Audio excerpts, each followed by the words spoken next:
नमस्कार दोस्तों, आप देख रहे हैं इंडियन एआई एल्केमी। आज मैं आपको भारत के इतिहास की एक ऐसी कहानी सुनाने वाला हूं जिसके बारे में बहुत कम लोग जानते हैं। ये कहानी है अहोम साम्राज्य की, एक ऐसा साम्राज्य जिसने लगभग 600 साल तक शासन किया और उत्तर पूर्व भारत की पहचान ही बदल दी। इतिहास में बहुत कम ऐसे राज्य हुए हैं जो इतने लंबे समय तक टिक पाए हों। अहोम साम्राज्य उनमें से एक था और यही बात इसे खास बनाती है। लेकिन इस कहानी की सबसे दिलचस्प बात यह है कि इसकी शुरुआत भारत से नहीं होती।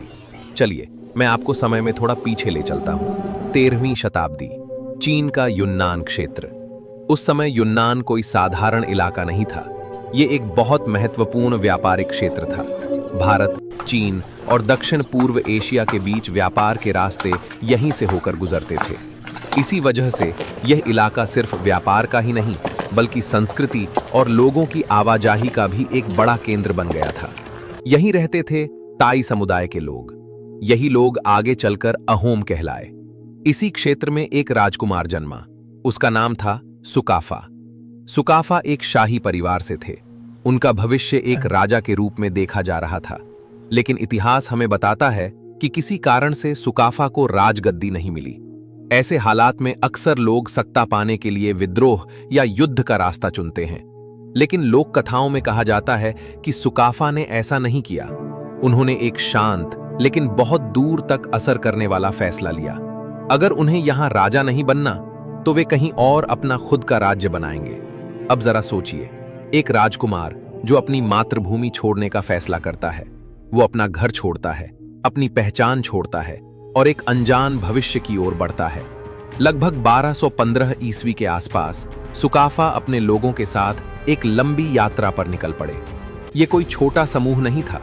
कहा जाता है कि उनके साथ योद्धा थे, किसान थे, पुजारी थे और पूरे के पूरे परिवार थे। ये यात्रा बिल्कुल भी आसान नहीं थी। रास्ते में घने जंगल थे, ऊंचे पहाड़ थे, बीमारियां फैलती थीं और अनजान जनजातियां थीं। हर दिन एक नई चुनौती लेकर आता था। हर कदम एक नई परीक्षा बन जाता था।